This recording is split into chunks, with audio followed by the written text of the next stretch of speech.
Y arranca el pase que habla del país, señor Nicolanto. Que tenga usted muy buen día. ¿Cómo anda? Muy buen día, caballero. Feliz día. Feliz día. Para usted, Feliz día. para el resto de la mesa y para todos los que están escuchándonos. En vivo estamos acá. En vivo y en directo, sí. Totalmente. Llueva o truene. Acá estamos nosotros. Pues bueno, es la oportunidad también de que mucha gente más nos escuche. Muchas veces es el día, un día de reposo. Si se quiere, bueno, aquí estamos nosotros acompañando como todos los días, muy felices. Así es, muy felices. Sí. Hubo, para meternos de lleno ya Metámonos. en la realidad, hubo elecciones ayer en Mendoza. No sé si lo estuvieron comentando o no, no pude escucharlos hoy mucho. más temprano.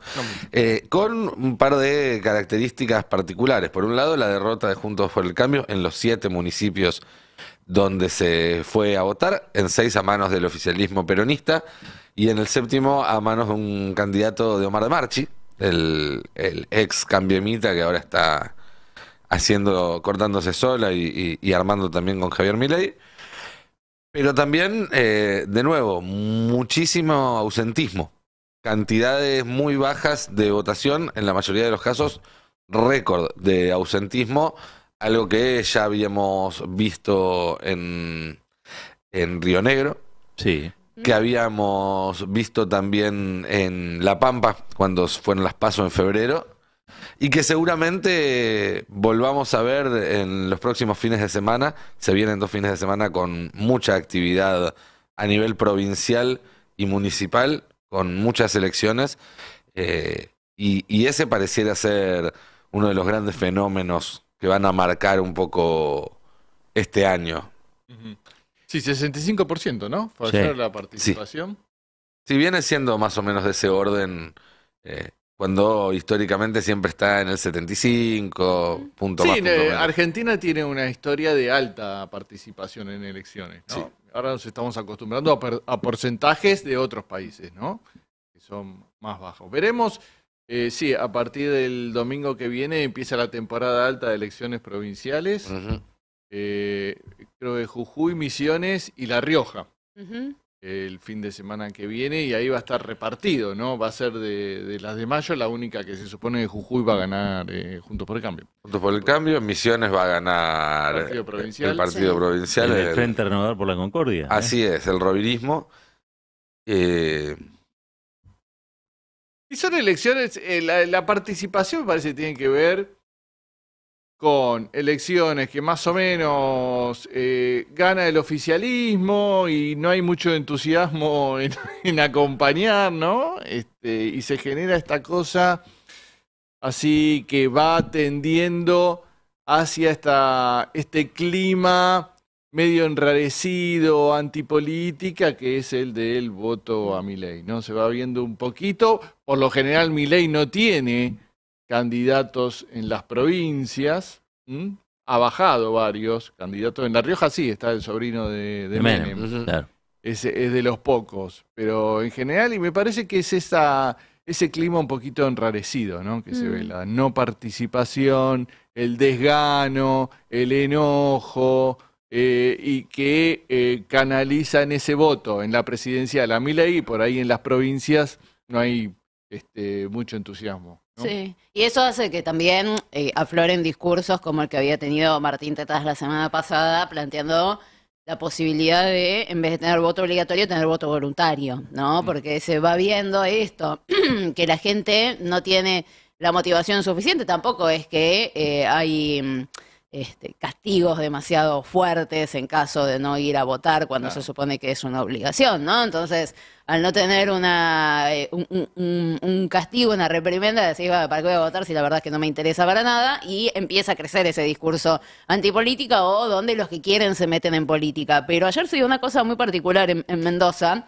que es que Cambiemos perdió, pero se hizo parecer como que ganó. ¿Por qué? Porque perdió por menos diferencia de la que se podría haber pensado o en elecciones bastante ajustadas con los oficialismos, dando a entender esta idea de se necesita un cambio. Digamos, los que ya gobiernan no enamoran tanto a la sociedad como tal vez se enamoraban en otro momento, entonces se empieza a visorar la necesidad de un cambio y ahí te colgás de lo que pasó en Neuquén, que es un cambio con continuidad. Bueno, en Río Negro ganó Beretilnec, pero bueno, quieren instalar un poquito esa idea que termina siendo un poco la posición de Facundo Manes, ¿no? Que Manes, para los libros de historia, va a quedar que perdió en la provincia de Buenos Aires, pero para él fue una gran victoria. Acá lo que se hace es esa batalla discursiva medio extraña donde perdés pero ganás. Sí, igual yo no sé si a esta altura del partido, más allá de Manes y su familia cercana, se acuerda de su gran victoria del 21, ¿no? O sea, una cosa es el diario del lunes, llamás a 2 o 3 amigos, operan un título, después pasa el tiempo y digo, perdiste. Si dentro de unos meses le van a preguntar a algún vecino de Maipú o de Luján de Cuyo, che, ¿por cuánto ganó la selección? No sé, sabe quién es el intendente. Después, si ganó por mucho, por poco, me parece el libro de historia queda así, perdiste. Sí, perdiste. Con lo que decía recién Carla, me parece que el gran problema o el correlato de eso es el debilitamiento de la democracia, porque entonces así eso se puede trasladar en que nos hagan creer que entonces el Poder Judicial, como ya no se cambia solo, no se va a cambiar, digo, que empecemos a perder fuerza de la participación en la democracia para cambiar lo que está mal, lo que es injusto, lo que tiene que ser transformado.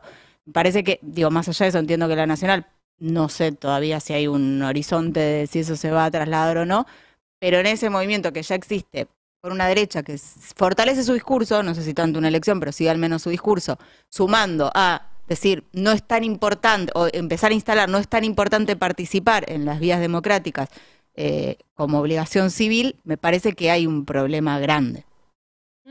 Sí, igual me da la sensación de que en todo caso esos discursos sobre el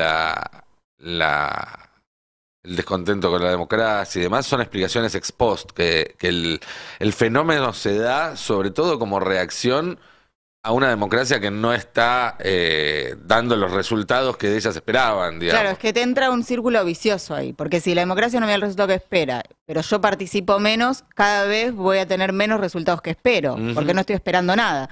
Entonces me parece que el movimiento, digo, es un poco la reedición de La política es una mierda de los 90. Es que también es un poco eso lo que está pasando, porque yo calculo que en las elecciones presidenciales, y eso no lo vamos a saber hasta que suceda, va a haber una participación mayor porque, bueno, tiene un atractivo fuerte y además se votan diputados, senadores nacionales también y demás. Sí, aparte de toda una cosa, porque hay debate, la gente Transporte público gratis, y toma otra militancia. El asado del domingo de votación porque es una fiesta y demás. Pero hace años que venimos escuchando... La gente tiene que ir a votar muchas veces, que tiene la PASO, que tiene la general, la fila es larga, fue la última, que tiene las provinciales, y este año se dio la particularidad de que 3/4 del país desdobló las elecciones, ¿no? Entonces, también ese trabajo de años y años de machacar con que ir a votar muchas veces está mal, o es una carga, o es repesado, o es una actividad que nadie tiene ganas de hacer, y lo que hace es que la gente termine tal vez eligiendo a qué elección ir. Pero fue en pandemia que el mensaje era, no vayas porque hay mucha fila. Tuvimos una prácticamente cadena nacional de eso, no vayas a votar que hay mucha fila. No, en pandemia no, previo. No, sí, pandemia. Y en las presidenciales además se da otro fenómeno, que tenés las PASO, después la general, después el balotaje. Imagínate unas PASO donde quizás estoy haciendo un ejercicio meramente teórico, ¿no? Pero la participación no es tan baja, pero en la cual finalmente a Javier Milei no le va tan bien, queda fuera de toda discusión, y Larreta le gana las PASO de Juntos por el Cambio a Bullrich. Ahí uno se puede imaginar que 2 meses más tarde, en octubre, puede haber un ausentismo o una cantidad de votos en blanco mucho más alta que lo que hubo en las PASO. O ni hablar si se da al revés. Imagínate un balotaje entre Milei y Bullrich. La cantidad de votos en blanco que podría llegar a haber. Es decir, ahí ya... El suicidio. Pero ahí ya entra otro factor que no es solamente el hastío con el sistema, sino candidatos que excluyen de manera tajante a una parte del electorado, que son candidatos que no... Porque muchos ahora hablan de los antecedentes de Macron contra Marine Le Pen, o incluso anterior, el de Chirac contra el padre de Marine Le Pen. Tanto Macron como Chirac, si bien son dirigentes de la derecha, Macron que tenía un pasado en un gobierno de centroizquierda, pero en su rama más tecnócrata y liberal, Chirac un dirigente de derecha clásico, no eran, al momento de ser electos al menos, después el ejercicio del mandato los llevó por otros caminos, pero no eran dirigentes que tuvieran ni un discurso ni un historial que excluyera buena parte de la sociedad a la cual fueron a buscar el voto, y así fue como ambos se convirtieron en la alternativa ante la posibilidad de un mal mayor. Eso con muchos dirigentes en esta Argentina polarizada de 10 años de, a mí no me gusta usar la palabra grieta, pero así se la conoce popularmente y demás, no es tan así. No hay un Chirac o un Macron que pueda hablarle al 80% de la sociedad argentina hoy.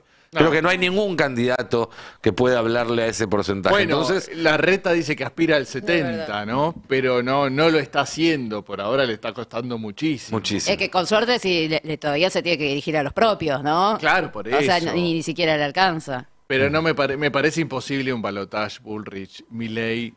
Ahí, sin dudas, en caso que Bullrich gane las PASO, creo que el otro candidato va a ser de Frente de Todos. Entre dos candidatos de ultraderecha, déjame pensar que el electorado argentino no se volvió de repente de ultraderecha. Quiero Sí. creer. Ahí yo vería seguro. Bueno, hoy estuve dando unas encuestas que bastante más optimista era el panorama que mostró Subán Córdoba.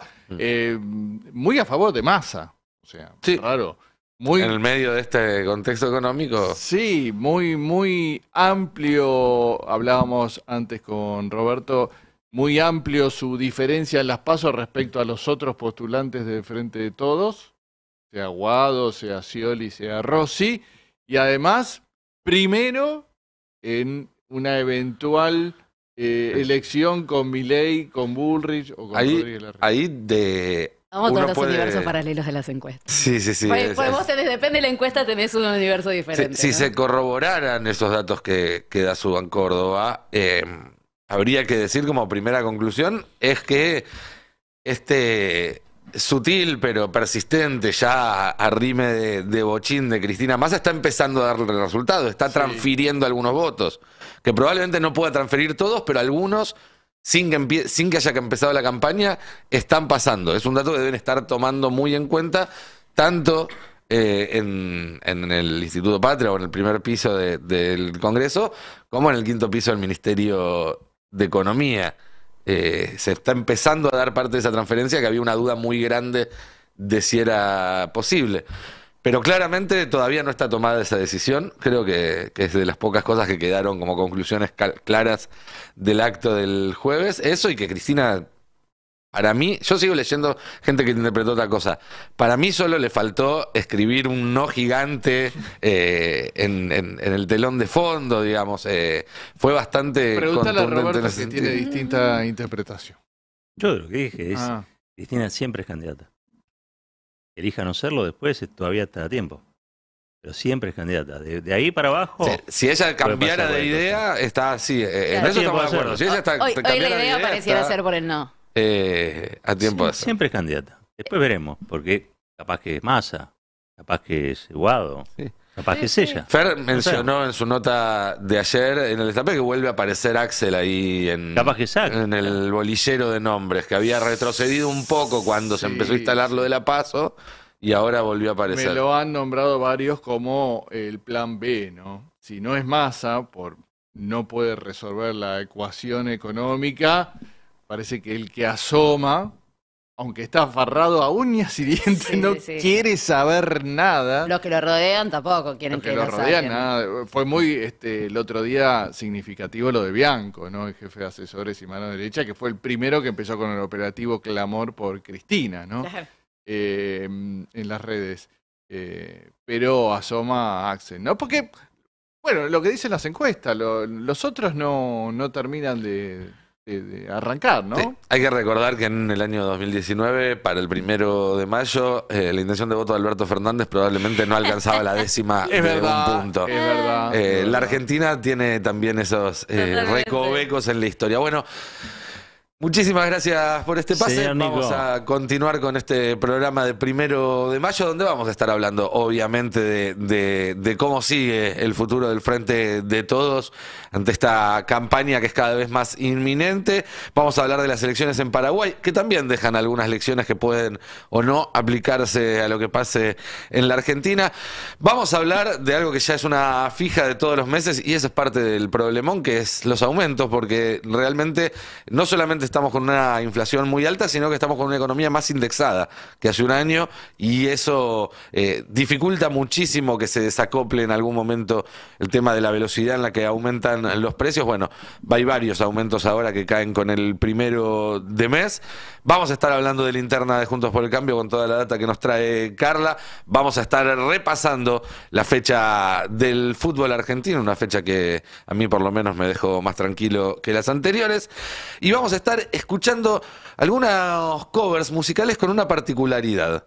Que son covers que están diseñados con inteligencia artificial para mezclar músicos que no estuvieron juntos en el momento de la grabación, como si los hubieran estado. ¿Sí? Toman la voz de un músico y la insertan en la grabación de otro, la guitarra de un músico y la insertan en el solo de otro, y así Mirá con vos. todo. Las posibilidades al parecer son Serían infinitas. covers artificiales. Serían covers artificiales, así es. Todo esto. ¿Se puede hacer y un disco mucho nuevo de más. los Beatles? ¿Podemos? No tener? des ideas, porque igual ya seguramente hay alguien que lo está haciendo, mientras con una mano lo está haciendo, con la otra está haciendo cuentas de cuánta plata van a ganar con eso. Todo esto y mucho más hasta las 12 del mediodía en este feriado en Navarro 2023. Quédense que ya arrancamos.